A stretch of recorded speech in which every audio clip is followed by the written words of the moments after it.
So welcome to the roundtable on patient and social aspects of point of view on this type of diseases and in general rare cancers. I think it works. We have here three invited guests, Professor Felice Bombaci from patient organization in Turin, Bettina Ryll from the Melanoma Patient Network Europe. She apologizes for not being here in presence. She couldn't travel today, but we appreciate that she was able to connect this morning. And then Alessandro Sidoli from AXXAM in Milan. Okay, so we are going to have several rounds of this table. We first start by inviting each of the speakers to introduce themselves briefly with a 5-minute presentation. Please, Dr. Bombaci, you said that you don't want to be called professor. No, professor, I'm just Felice. Felice. Oh, okay. Thank you. Good morning, everybody, and thank you so much for the scientific committee to invite me in this important meeting, and a special thanks to Donatella and Nana, because she and her organization run a very hard work and important work for the people. Thank you so much. I just a few words about the AIL. AIL is the Italian Association Against Leukemia, Lymphoma, and Myeloma. It's a charity in Italy. Was founded on 1969, more than 50 years ago. And one of the people who signed the constitution statement was the Professor Albert Sabin, for example. This is a very big, how 50 years ago, the people look at the importance of the support people with the material support, like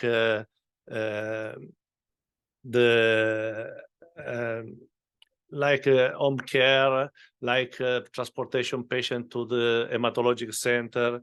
And the mission of AIL is to increase the quality of life of the people who is diagnosed with the hematology malignancy, and promote the research. Near here, there are the central data of the data center of the GMEMA Cooperation Working Group on hematologic disease, for example. The AIL is present in Italy through the 83 provincial section around of Italy. And the work is possible to do for the great work for 22,000 volunteers around all Italy. This is the main objective: financial research, support hematologists in some transportation, contribute to improve the quality of life of the patient and their family, and raise public awareness and fight against blood disease. Totally, in 1 year, we collect altogether 40 million euro for year, and 77 million euro is in research, and for example, 5 million euro in home care, and 750 in support to hematologic center around Italy.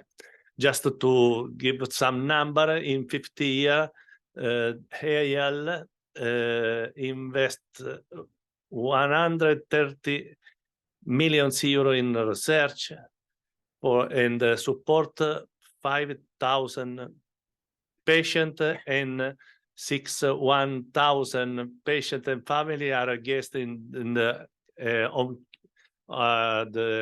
AIL house. is where we guest the patient when they go in the other center in the other part of Italy. This is all possible just for the great work of the 20,000 volunteers. And internal AIL was founded the IRCCS. IRCCS is a site of the patient group, is formed only by patient and caregiver, and we work in collaboration with the GMEMA and the other scientific working party cooperative group to create information material for each disease, and also IRCCS provide information and support about social issue through dedicated website. Starting in 2009, we advocate for protection of the right of fragile people, to give a voice to who have no voice. In this year, in this period, we meet more than 10,000 people, patient and family member. Okay. Just to give some information, I am a CML patient. I was diagnosed in 2000, and I founded the first CML patient group in Italy, and work with the international community also to address, to advocate for people who live with a hematological disease. Thank you. Thank you, Richard, very much. Sorry for my English, but it's very bad English. Thank you again. So, Bettina, it's time for you to introduce yourself and your organization.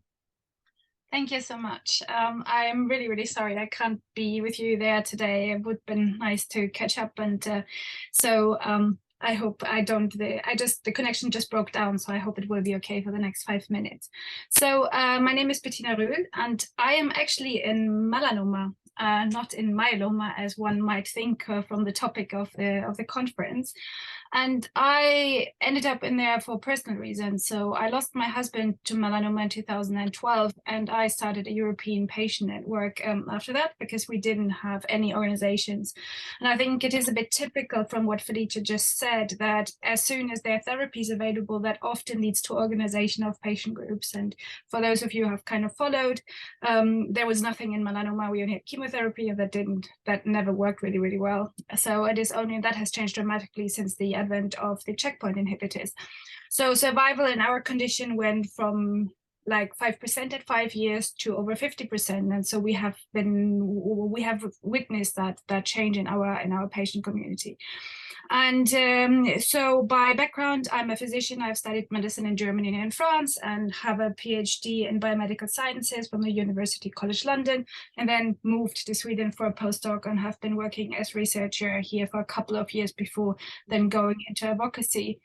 And my network does not work like a classic patient organization. We are more, we use basically network principles you will be familiar with if you work in genetic networks.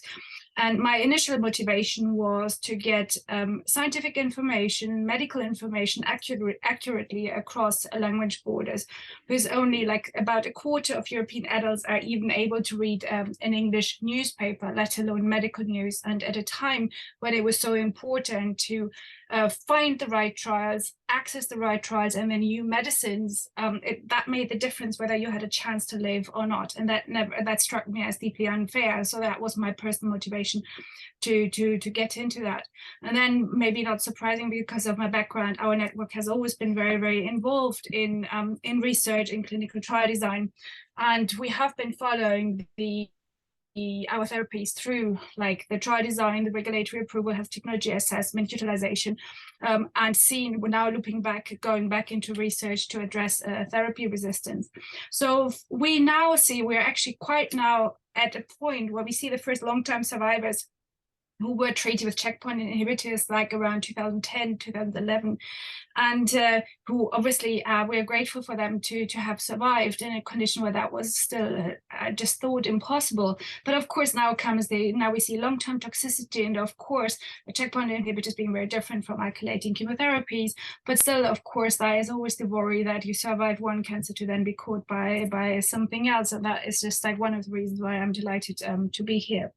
So a bit outside, because of my background, I've been chairing the ESMO Patient Advocacy Working Group between 2015 to 2018, and my network is one of the founding members of WECAN, which is an umbrella of cancer umbrellas, and I had the pleasure to work with Felice in that context for a couple of years now. So I think we have all realized that our problems are not unique to our local spot, and that many of them are shared between cancer conditions, and that by working together we only so it's not just a matter of making more effective use of resources, but of course the impact is also larger. And then most recently I have been on the EU Cancer Mission Board, where I have mainly worked on personalized medicine, and since 2020 I work at the Stockholm School of Economics Research Institute as strategist for a Swedish innovation ecosystem called the Cancer Mission, or the Swedish Cancer Mission is called Vision Zero Cancer, and it is building on a concept that was the inspiration actually for the EU Cancer Mission Board. So I have moved slightly into something that is more related to system change and to thinking about how we can reorganize or improve our systems in a way to get to better outcomes for our patients, while being mindful of the constraints that we obviously have, and those obviously being financial, but also, as we have now seen, like we have to remain in the boundaries of our planet. So I think every country is now looking more into being compliant with SDGs. And if you look at European strategies, we are talking about a digital green transition. So I think there is this realization that whatever we plan has to be within, or has to integrate with these overall strategies.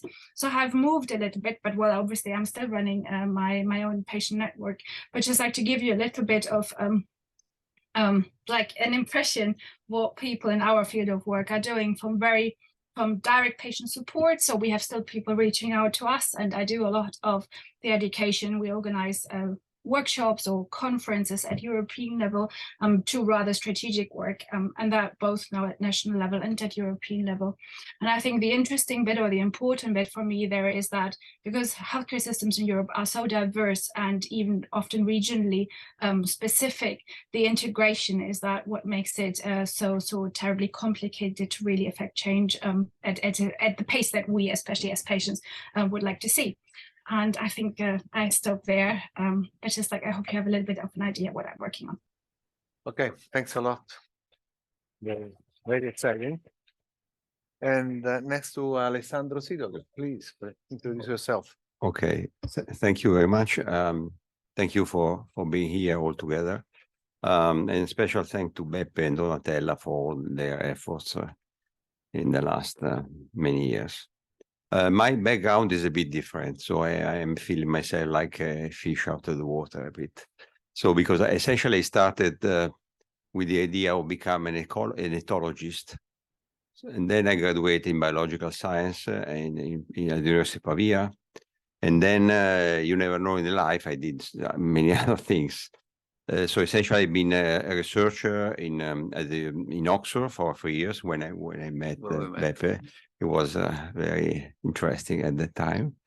Then I came back to Italy. I've been working for 3 years at the Farmitalia Carlo Ebba, which at the time was the major Italian pharmaceutical company. And then I spent another 3 years at the Istituto Seroterapico Milanese together with Tito Baralle, that many of you know. And then I decided to become an entrepreneur 30 years ago. So I did a very interesting experience at San Raffaele as the founder, let's say, the director of the technology transfer office. And then I started to found a first company and then another one. And I will give you some details about that. And then I spent also a few years to be the chairman of ASO Biotech, which is the Italian Association of Biotech Industries. So quite multitasking, many things and so on. My main job in the last 20 years has been the foundation and the management of a company which is called AXXAM. AXXAM was created as a buyout from Bayer. Initially, we were just 10 people. Now we have 200 people. Essentially, what we do research. I would say early stage discovery, mainly for pharma applications, so for finding new bioactive compounds and then has to be developed as drugs. But also we have a relevant interest in crop science and nutrition and beverage. Just to let you know, our major client is Coca-Cola, to find novel sweeteners and sweet enhancers for beverage applications. I would like to make just one point on that. I mean, sometimes we as Italians, we complain about ourselves. It's difficult, it's impossible. And my experience has been that in this country it's possible. It's not easy, maybe sometimes it's blood and tears, but you can do that. And sometimes also we complain about our universities, how it's difficult. I mean, I'm talking about the industry side. It's difficult that technology transfer office, they don't work and blah, blah, blah. It's not true. It's not true because it's a case-by-case situation. And honestly, we have seen examples in a very renewed European university, which was absolutely a disaster. So to me, the take-home message is that it's really possible. And I think it's just a matter of a lot of efforts and time, but things can be done. So I will try to bring some contribution to this meeting, not on the clinical or scientific side, but more on the industrial aspects on developing drugs and which are the hurdles and the main steps. Okay, thank you. So we have completed the first round of the table, and then we start the second with specific questions to each one of you. And So Pepe, you with a question to Felice, and I'll go back to the therapy-related myeloneoplasms, which, of course, among rare cancers have a very special impact on the life of patients. So, from your experience as a volunteer in the AIL, comment on this specific aspect?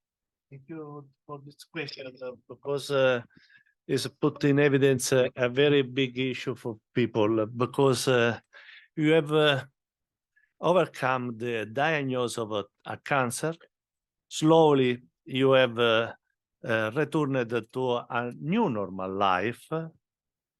Those who have accompanied you in this path, that would have preferred to be diagnosed rather than see their son or their daughter face chemotherapy, seeing you reborn, and began to think about the future.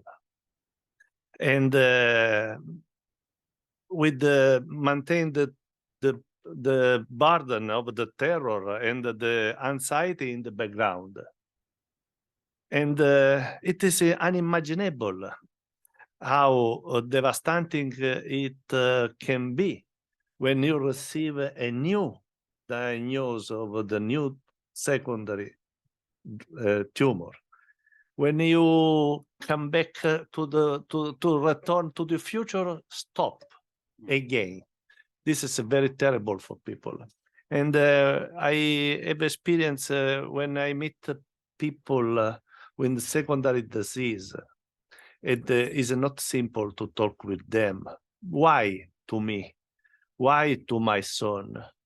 What I do to receive a new diagnosis of cancer is not sufficient. My fight with the cancer, the first cancer, then this is very impressive. And also for the society, for the healthcare system, you have put a lot of money to solve the first tumor, And after some year, when all is okay, come back against a new tumor. So it's a loss of money from point of view of the economy. So it's important from both sides, from patient side, from society, to make something to address this big problem, because you invest a lot of money to solve the problem, and this problem after many years come back again in other form. So despite the TNPMN are considered a rare disease, this secondary cancer are characterized by a poor prognosis, and the 5-year survival is low. So it is necessary to identify patient at high risk to developing secondary tumor. Is therefore essential to evaluate alternative therapeutic strategy. Also, prevention, a cure of TMN development, investigating the type of the dosage of the cancer therapy, aging process, hereditary and biologic environment, risk factor and genetic abnormality in hematopoietic stem cell as necessary to do. So it's very important, this point. It's very important to address this. And when you start to cure or to a path of the therapy, it's important to doctor and the community store or make something to prevent the future tumor. Thank you. Thank you. So I have a question for Bettina. So Bettina, you are very active at the political level, at the European level. You also mentioned you've been in charge or part of the committee for the cancer mission program. So the question for you is whether our politicians at the EU level, policymakers, are doing the right, so whether they are doing the right thing, they are doing the right investments in research and clinical care, what are the difficulties in solving inequalities at the country level. So just to provide an overview of what is the position of former patients about this this aspect. We, in general, so we look at that at the research level or at clinical level from our standpoint, but it would be important to know what a patient organization thinks things are being done, and what should be done to improve the situation. Mm-hmm. Thank you for that. So first, my experience is obviously very much influenced by my experience on the Cancer Mission Board and the a bit more than 2 years I spent on there. And I would like at that point echo to something that Alessandro just said, that we all like to complain a lot. And it looks so bad from the outside, but once you see a little bit inside, one realizes how much is happening there. And I think where I see the challenges coming from is like, well, there are multiple levels to that. So first, I think there's a very common misunderstanding that there is something like the European Commission or some entity sitting on a pile of gold, basically handing out gold pieces for people to do research. So that's not how it works. I mean, in the end, what happens is that the European Commission drafts a proposal that then the member states get, and then the member states have to put the money on the table. So if we don't have enough money for research, it's not the European Commission didn't have it, it's our member state, our own countries that were not willing to finance it. So I think what is easy, everyone likes to blame Brussels, but in reality, if you think where the money comes from, I think that's for a good take-home message for all of us. if we want more European research money, we have to go to our governments because the money does not get produced in Brussels. So that's the first point. Then we always have, I think, unfortunate for us in cancer is that, especially if we don't have effective standard of care options, is that we are very reliant on research. And as I earlier said, I mean, I've had now a few years to look at it. So if your standard of care is ineffective, and unfortunately not everyone responds to standard of care either, or people are unfortunate to have then secondary cancer. So we are very, very reliant on research and access to research. And there comes the next problem. In our countries, research and healthcare are separated as they were at European level. And that is something that I've actually watched happening. So we had the Beating Cancer Plan coming out, and that was DG Sante, like the equivalent of our health ministry, if one wants, and the Cancer Mission, which come from DG Research. So that would be our research ministries. And they weren't really integrated. They happened to come out at the same time. And then because it was so public, they started integrating them. And that is actually, I think, one of the major progress or the items that make me actually hopeful that they really managed over time so to start working together, and that what we now see in the calls that I'm sure you're all checking is that projects are reaching further and broader than they ever done. So most people look at them as research projects. That's no longer true. This isn't just about producing papers. This is about turning these research findings into concrete solutions for patients. And that can be drugs, but it can also be diagnostics, it can be apps, it can be implementation science, so improving processes. So I think what we're seeing is this kind of integration that is something that we would like to see as patients. I mean, I always say, like, no paper cured a patient ever. So I have worked years in university, so I know how much as academics we're dependent on publications, but let's face it, as a patient, a paper is not what you need. And then to add a level of difficulty is that health is under member state authority. So it is our countries, and often that is even then further subdivided in regions. I mean, Italy has the same issue that we have in Sweden, that health is organized in regions, and we have regional, like, inequity between regions in our own countries. And then you can add additional layers that we often have differences between cities and rural population, and add on that we also have that gradient in Europe on top of everything. So we have to integrate research that is financed at different levels with healthcare that is often locally governed. And I think a lot of the loss that we have of things not working comes because it is so complex, and it requires actually effective work to integrate.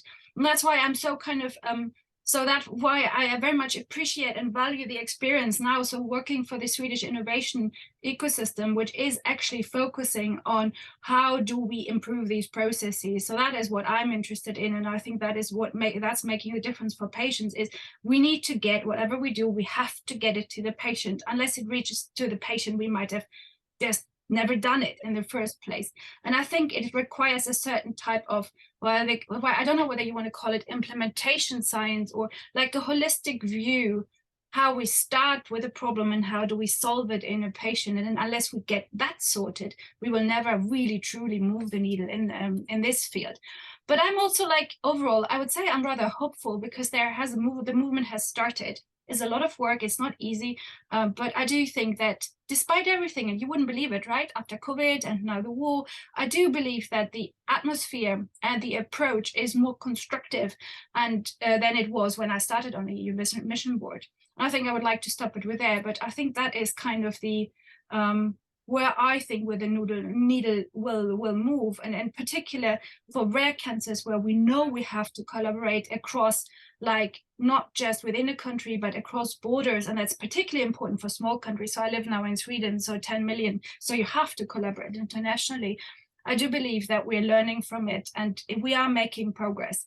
It's never fast enough, definitely not for my liking, but I do think one has to be fair in front of the magnitude of the problem. Because the people working on it, it's not that they're not doing anything. I think that's just a perception if one is too far away. Once you are in there, you realize where the issues are and that things are moving. So I stop there.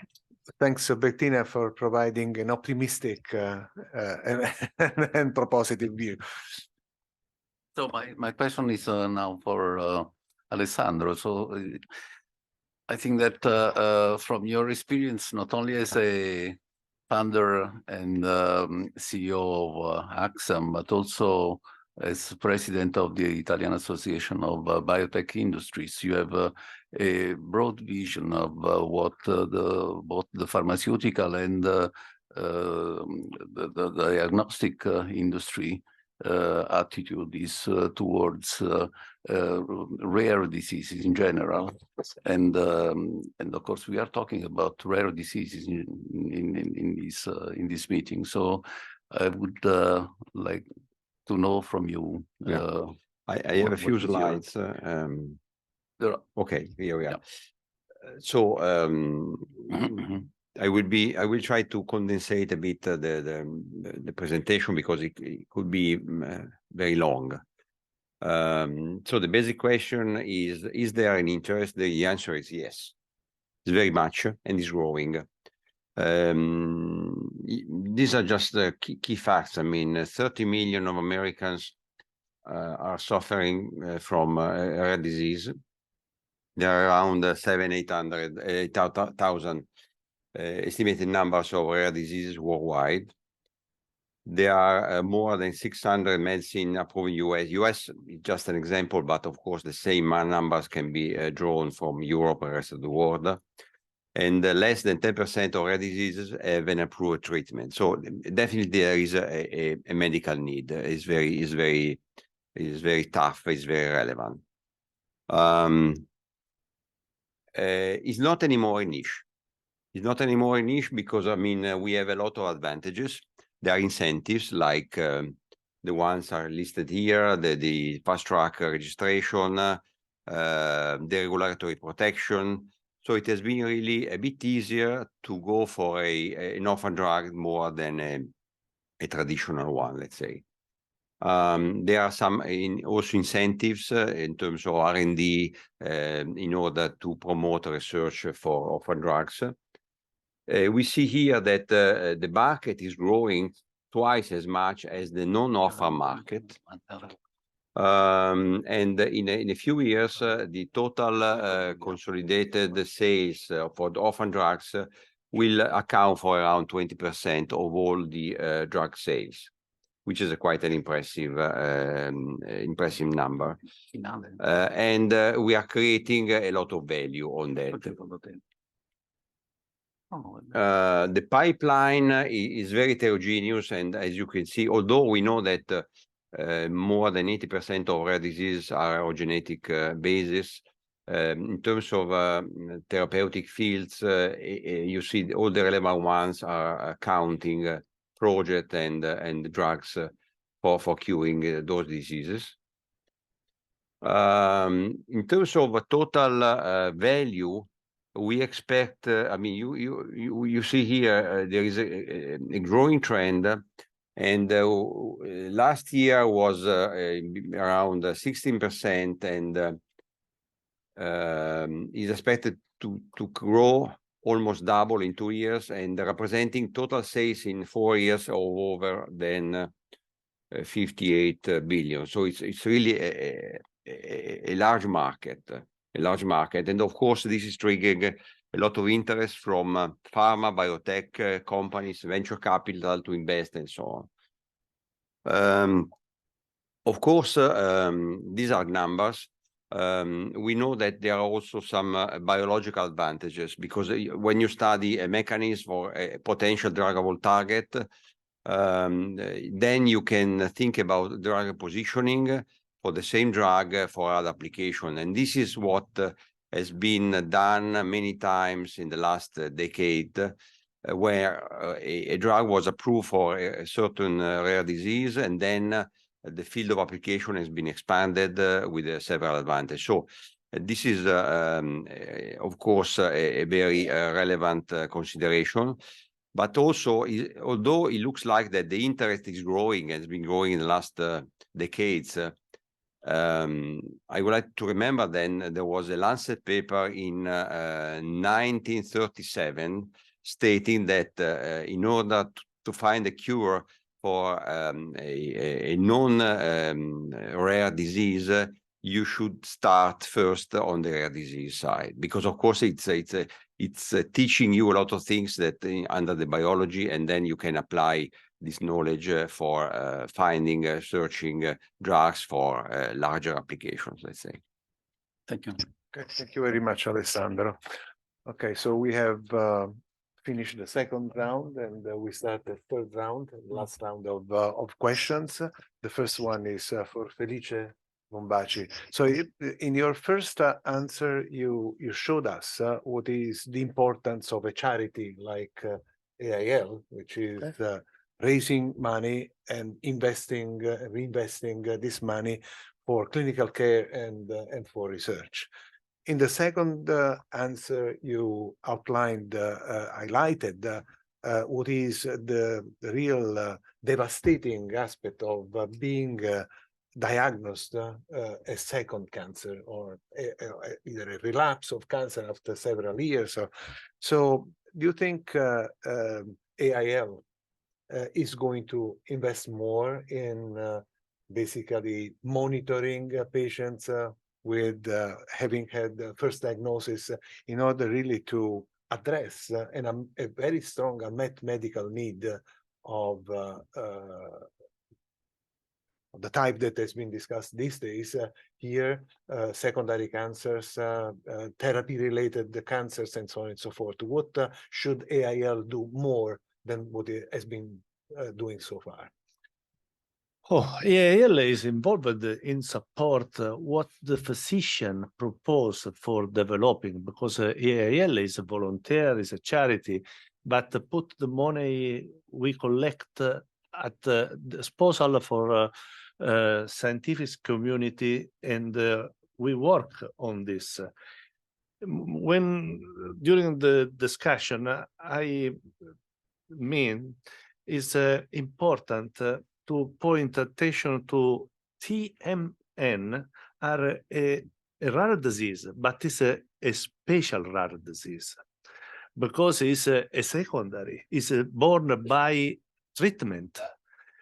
So it's so important to understand not only to work on this disease, because it's important to understand how the drug function or doesn't function. What is the right drug for the right patient, to go to personalized medicine, because study and work on rare disease is like to work on personalized medicine, because you work on a low number of people. As patient advocates, we ask to physician to collect data bank for our genomic biology, because it's important. Harmony project, for example, in European landscape, running the collect around Europe, run a project to collect biological sample from people like me have a disease, and to understand why.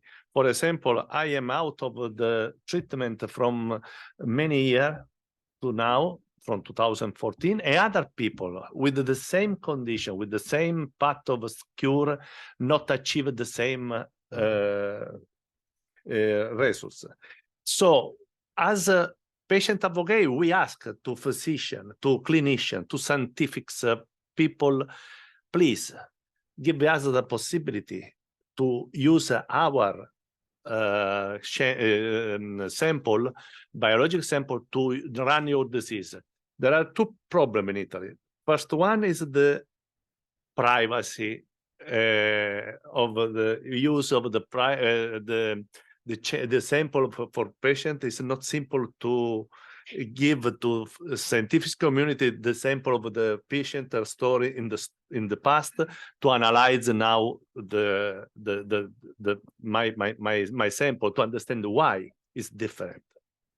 There are a lot of possibility. Many years ago, 10 years ago, if I remember, was conducted in Europe a research for lifestyle of to understand something, to collect DNA of the people. If we look at this DNA data bank, we probably found the DNA of people who developing after the disease. Why we don't use this to understand why these people at that time, the genome of the people, what kind of mutation have mutation, non have mutation, and also why is it not possible when I am diagnosed, we don't store my example and use after to understand what happened in the future for other people. This is important. And the mathematical system for intelligence, artificial intelligence, is possible to do something, to discover what the physician now don't know, but thinking out of the box. And for thinking out of the box, it is necessary to look at a large number of samples, put together in the computer. I'm a IT manager, and my mind is conditioned by my store, my work. And I think it's possible to understand, to find some correlation and to understand something new. But it's need to put money on this. And how Bettina said, the state, the country, don't put money in the research. If you look at Italy, is not more money in the academic research. And this is possible to do something. Then we all together, industry, pharma industry, research industry, and all stakeholders, are possible to work together to address this. Thanks for your very appropriate answer. I go back to Bettina. Bettina, you mentioned, talked a lot actually about the cancer beating plan, the cancer mission, the interaction with each other, the progress being made. My perception, personal perception, I would say, is that there is a lot significant investments, huge investments in understanding cancer, in taking care of cancer, the diagnosis, doing a lot of efforts for beating advanced disease. But my perception is that we are not investing the equivalent amount of money in primary prevention of disease. Maybe I'm my vision is wrong. So because I think that we have to play more efforts in trying to prevent cancer, to modify our lifestyle habits, and this is not is not given appropriate emphasis in these plans. But maybe you can have a different view. Well, so I think that argument we've heard now for a couple of years, and you know, lots of complaints. Nothing has really changed. I also think that well, it's like most problems, it's multi-layered. So one of them is I think it requires a very different approach. So first, you have already said, you know, lifestyle, this is behavioral science. This is not just something you do with a pipette in a lab. So the approach is very different. And I'm not sure that the people who are studying advanced cancer are the right, if you want the right type of scientists or the right type of expertise, then you might want to think of when thinking about prevention. You could, for example, you know, if you go, for example, into let's say obesity, lack of physical activity, or air pollution, that is probably better fixed if we look at city design and public transport systems than by something we do in a lab. So I think it is a very different type of innovation and research that we need. And of course we should be doing it, but it would not end on our desk. And there is actually quite a lot going on. So I think we're just not maybe realizing as much as it already is, because it's not our narrow field of work. That's one of it. Another problem is that we are, of course, I mean, I hate this kind of pitching things against each other. Do we need prevention or treatment? Because if you really think about it, we're addressing different timelines with this. So what we prevent today is a cancer that will not be there in decades to come. Early detection is something that is small but already present. Treatment impacts that already affected people, and quality of life and survivorship is for those who have survived a cancer. So in my view, we have to be effective across all timelines, because so just saying we have to prevent more is, in a way, I think, also falling victim to what we call future discounting. So why don't people save for their retirement? Well, the benefit is so far in the future. And I think this is how healthcare systems decide today. They see the burden of cancer today, they see the impacts on their societies today, so they try to deal with it. And there is just then this kind of, okay, what comes in 30 years, that's for those, you know, who come after us. I think that combination makes it quite difficult to think about it. Having said that, if you hear, for example, the latest discussions about increased taxation, for example, on sugary drinks, so it's kind of interesting to hear about Coca-Cola in that context, about alcohol, about tobacco. I'm sure you've seen what New Zealand is currently trying to basically have a smoke-free generation. So I think countries are moving towards it. But we all know, it's like New Year has just passed. New Year resolutions, how often do we really stick with these behavioral changes?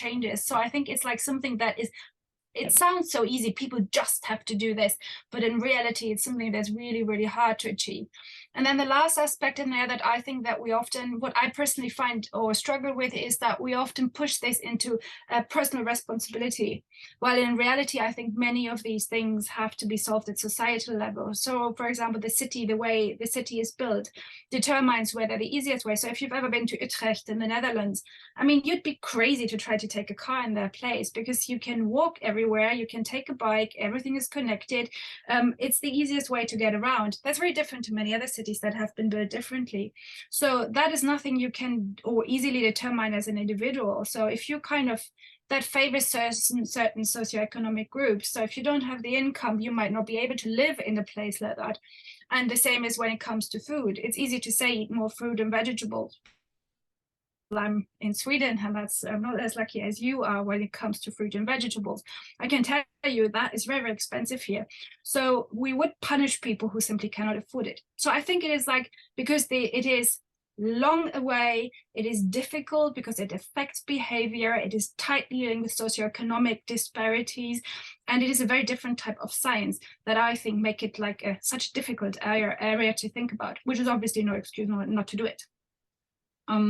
But there's actually more now. I think also, if you read in the latest, there has just been a grant that is focusing more on these things. So I see that there are now more grants and more calls coming out working in that. And something I personally find interesting is that links a little bit to what Felice says, that if we combine it with genomics, Estonia, for example, has done a quite extensive project on polygenic risk scores, and thinking about how one can use that to tailor strategies, like be it either interventions or early detection strategies. I think that there is a lot of future in there, because just like trying to reach everyone all the times is probably not the most effective way. We should probably rather think smarter about it. How do we find those at the highest risk to develop a cancer? And how do we target our efforts first on those to increase the impact of it all? So I think that's especially these polygenic risk scores, I think, an exciting field to follow. While we are obviously only at the beginning, because having the information is just one part. How to use that information, how do you build this into your healthcare systems, is then something else to come.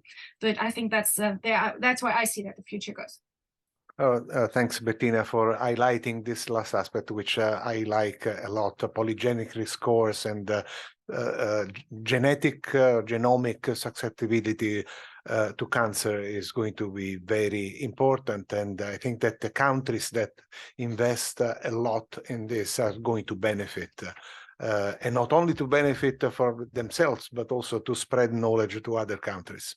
Agree. So last question for Alessandro.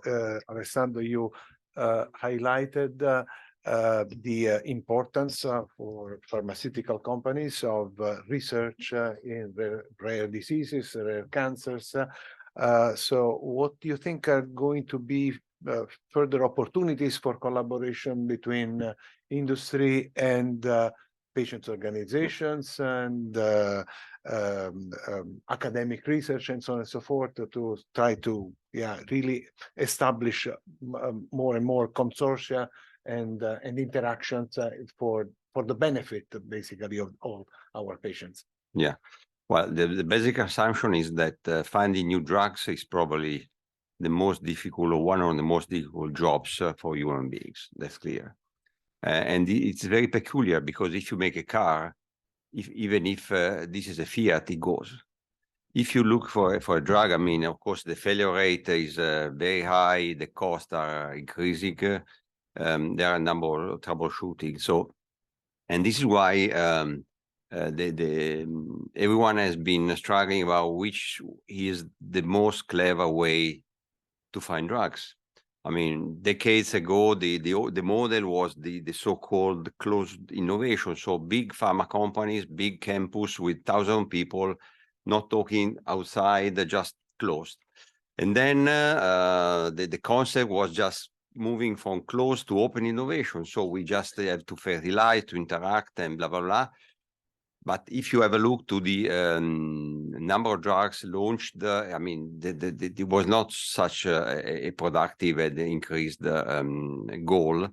And now we have the magic bullet is ecosystem. So, I mean, industry, patient foundations, venture capital, institutions, granting agencies, academia, we have all to collaborate. Of course, this is not easy, but it's working. And we know that, for example, if you have a look to the 10 most relevant drugs on the market, only 2 has been created and developed and launched by a single company. 8 out of 10 are kind of the result of the close interaction between a pharma company, a biotech, the academia, and patient foundations, and so on. And this is really something that we see that on the real numbers. And maybe I can just bring here a couple of examples of my company because it's can be useful. So one case is a collaboration with the university.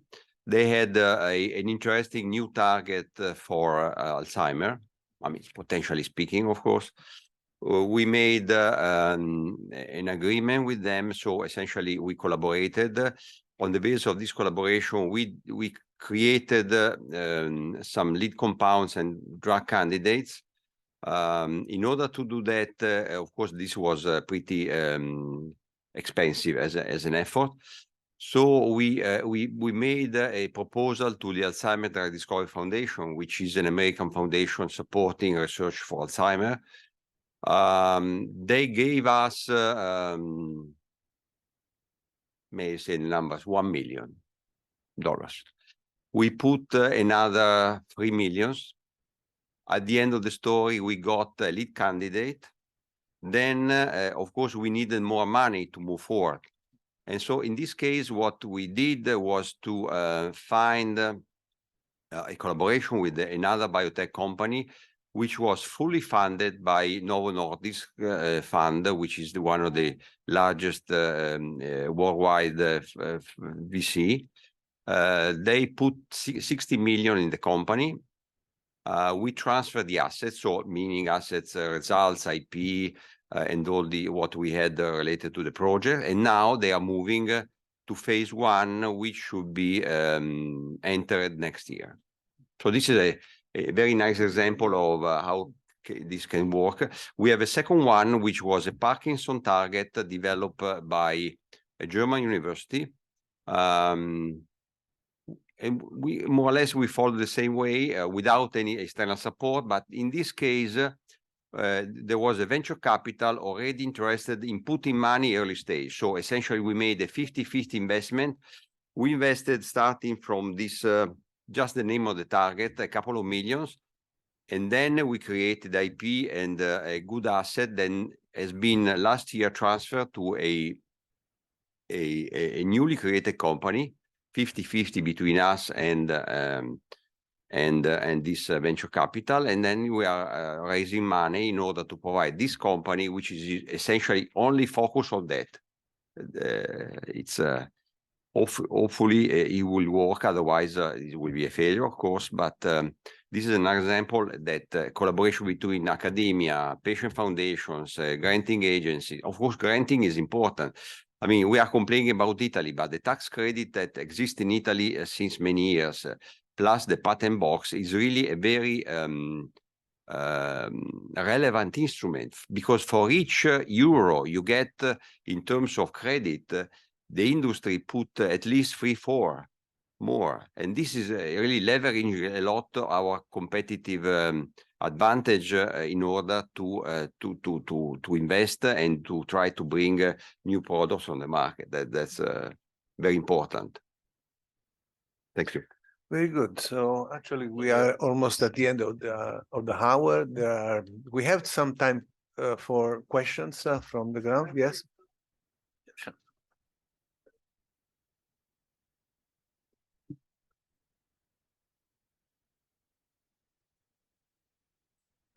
Thank you very much for this roundtable. Dr. Sidoli, I think that what you mentioned is something that is still in reality, actually. We have a lot of collaboration with companies for the development of new drugs. However, coming back to the point that Dr. Bombaci raised, I believe that a certain balance between independent research and relationship between academy and industries, companies is relevant. Relationship and interaction with a company are needed for bringing the drug to registration. But there are scientific questions, very good for the patients, very good for the research, that can be asked and developed and only in independent research conducted by the cooperative group. And this is, in my view, a major drawback due to the shortage of financial support by the government, actually. We are very happy to cooperate with the company, also for financial support. I mean, in our institute, we have a lot of people who is getting paid because of the interaction with the company. So it's a very important interaction. But I think we miss also the independent research. And there is another question, sorry, very short. We have been talking about rare disease for a couple of days, and what is the definition of rare disease? We are referring to the European Community definition, 5 cases out of 100,000 individuals per year. That is the one we are referring to. Well, I mean, I think 5 out of 10,000 is 100 and 5 out of 10,000. 100,000. 100,000, yes. 100,000. Yeah. Okay. And I ask this question because this is an absolute, reference, but probably we should refine this in the light of age. Secondary ML is age-related, and we are getting older, and we will have more secondary ML, no more considered rare disease based on these numbers. Yeah. Thank you. May I just go back to your first comment? I mean, the collaboration between academia and industry. I mean, to me, the attempts to make a framework like the collaboration CNR, Confindustria, but it doesn't work, because these are just typical top-down mechanisms and doesn't work. I mean, to me, the only way is a good university should have a good technology transfer office doing their job. This is enough. because we have to find the good people in Yeah. talking and matching the needs from the two parties in order to find solutions. But you have to understand what we are talking about. I mean, and sometimes the TT office in the university are just full of lawyers, people coming from other offices, but they don't know what they are talking about. I mean, sorry, I don't want to be offensive, but I mean, this is no, you're not just in offensive. Italy. This is our reality. So Not just in Italy. thank you. Please. Thank you. Maria Paola Martelli, University of Perugia. Thank you for this beautiful talks. I'm a founder of a small spin-off that is doing research in animals, because we need models to test drugs, and I think that the major effort that should be played by the academia is to provide the right model where the right drug need to be tested. So I don't know how biotech like yours or other kind of drug development biotech deals with the models that needs to be even more and more precise due to the concept of precision medicine to test drugs. Well, if I may, years ago, the industry was really asking for more and more data results, and the more advanced the product was, the better was. Now, I think that everyone has moved more early stage because, of course, for a number of reasons, it's difficult to find interesting products being already fully validated, also in terms of preclinical data and so on. Of course, animal studies are important. Now, industry is trying to find other ways using iPSLs and other systems, in order, also because the regulation is becoming more restrictive, as you know. But definitely, I mean, animal models are important as well as in vitro ones. I mean, it's definitely. Yeah, sure. Yeah. But sometimes you don't have even the model. So, I mean, you know.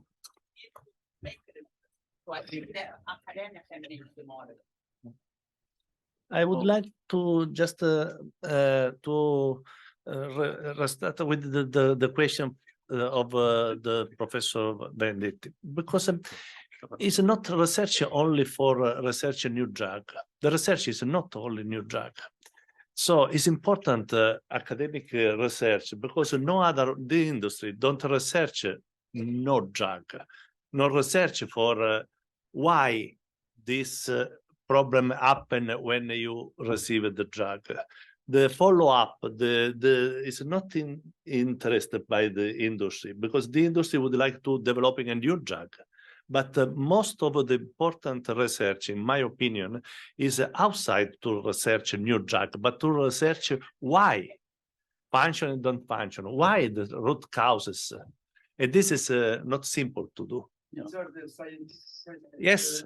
Yeah, and I would like to follow up on your comment, because I think that my take-home message from this meeting is that still, if we think of TMN, I think that still there is a lot of research that needs to be done. I was very impressed by how close the cellular aging process is to the mechanism of TMN manifestation, and I would like to recall that if we are here is because we have received funds from a European project, the European Joint Program on Rare Diseases. And I think that this is a special kind of program where there is money from the European Commission, but there is also money from the national governments that are combined. So there is an invitation from the European Commission that essentially is in 3 keywords, which are international, and we have an international community here, interdisciplinary, and intersectoral. And when they say intersectoral, they mean academy and non-academy, where non-academy can be industry, but can be also the participation of family, of patients' family, or hospitals. Hospitals are also considered non-academic, and so I've been looking a little bit at. I've been thinking of what could be a follow-up of a meeting like this. And of course, one of the follow-up would be to go from meeting to starting new research projects, maybe a research project with a broader attitude, where really multidisciplinary means from basic science to applied research. Unfortunately, the joint program of rare diseases is ending. They had a call for research projects, which will as a deadline in 7 days. So we are not able to to catch up with that. But in a few months there is a call for the new generation of rare disease program. So probably next year we would be able to apply for research projects for the new research joint program on rare diseases.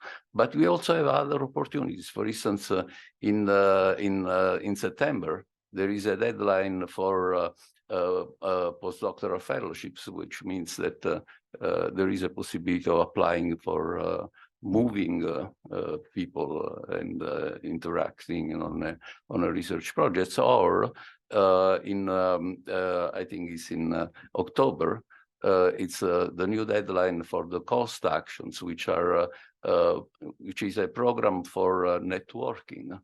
So they would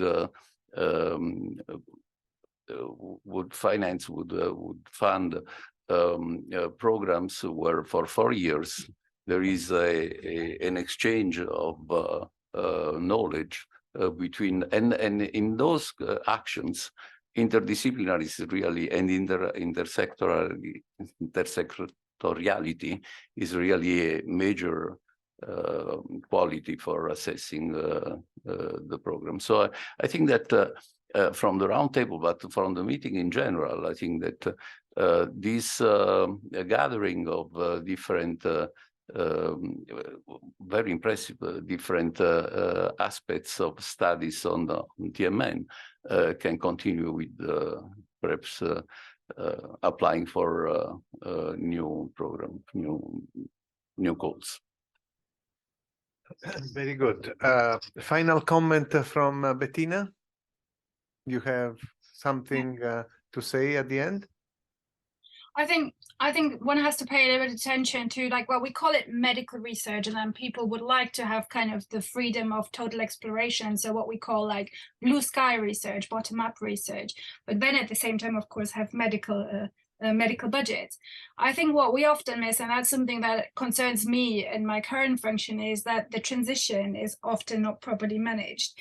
So, I mean, you will remember the publications on lack of reproducibility of academically generated results. Something that I personally dislike with a passion are exploratory biomarkers. They get explored and they're never validated. Or the only thing we have then is a paper. So I understand why it happens, but I think this process has to be managed better, that we get this transition right. So that is my kind of, I think, where we as community should be doing more, because one can't place that burden just on the researcher. I think we as institutions have to support this in a better way, like by the way we structure biobanks, or just the support we provide for people. I think that would be one point. And then on the application for funding, I think this, I very much like this integrated line therefore, and I think that's an advantage of the new programs under Horizon Europe, or also the cancer mission programs, is that they now ask for consortia that are way more diverse than in the past, that span all these actors that you need to move things from the very basic into a patient, and that actually support that. So where you get funding for this process, which we didn't have before, where it was just focused on research and then left hanging in a way. So I think that's a good opportunity to look for. And I would also invite you not just to look for rare diseases, because the focus in the cancer mission was on unmet need, which is often in rare diseases the case. But I think so that there are more opportunities than just the ones that are specifically labeled for rare diseases or rare cancers that I would encourage you to go looking for that. Very good. Thank you very much. You want to make a last comment? No? I would like to thank the three invited guests and all of you for attending this session. Thank you very much again. And we now have lunch, and I'm sorry for Bettina because you haven't seen what is outside of the room. It's a really very nice table. See you, Bettina. Bye-bye, Bettina. No, see you soon.